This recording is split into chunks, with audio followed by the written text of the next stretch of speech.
So ahead of launch date, we have a lot of leaked information of the new next generation ROG Ally. It's going to be called the X, and it should be launching on June 2nd, so right around the corner. So today we're going to go over all of the information we know so far about this device and see if it's worth upgrading to in 2024. Okay, so a lot of this information comes from The Verge. Apparently they were able to get a hands-on with a prototype of this model, and according to the source they were in contact with, the Ally X is addressing many of the community's top priorities for how to revise the original. In particular, they mention battery, storage, graphics, memory, and ports. So the current generation has 16 gigabytes of RAM and a 512 gigabyte M.2 SSD, and the X model is rumored to have a 1 terabyte SSD, and this M.2 is a slightly different size to be more generally compatible with upgrades, and the RAM is rumored to go up to 24 gigabytes. Now physically, The Verge said that the prototype featured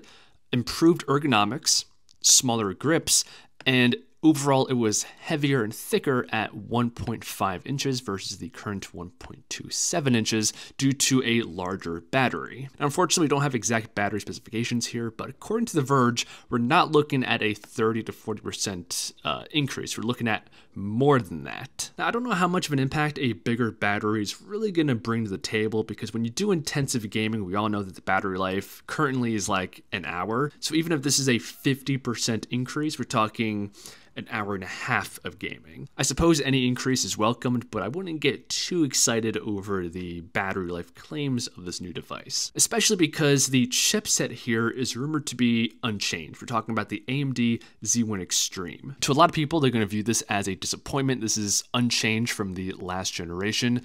But to give you guys my thoughts here, the Z1 Extreme is still a fantastic chip. You really can't get much better than it.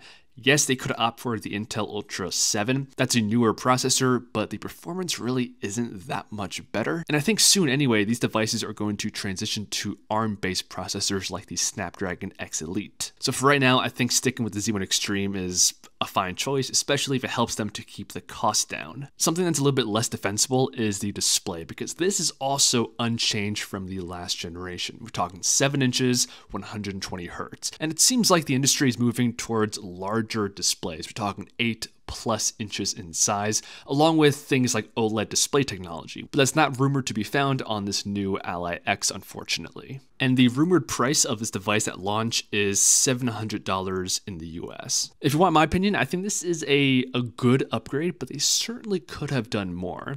So the way I see it, the main selling points here are the processor. The Z1 Extreme is still good. The upgrade in RAM, storage, battery, it's all positive things. But the big sticking point I have is the display. 7 inches, non-OLED, is beginning to look rather dated on these devices. I think if they just upped that to 8.5 inches OLED display, that would have completely changed the equation here. It probably would have increased the cost of this device, but let us know in the comments below what you think of this upcoming Ally X that's going to officially launch on June 2nd. I'll leave sources linked below the video. If you guys enjoyed, I appreciate a like, subscribe, and I'll see you guys in the next one.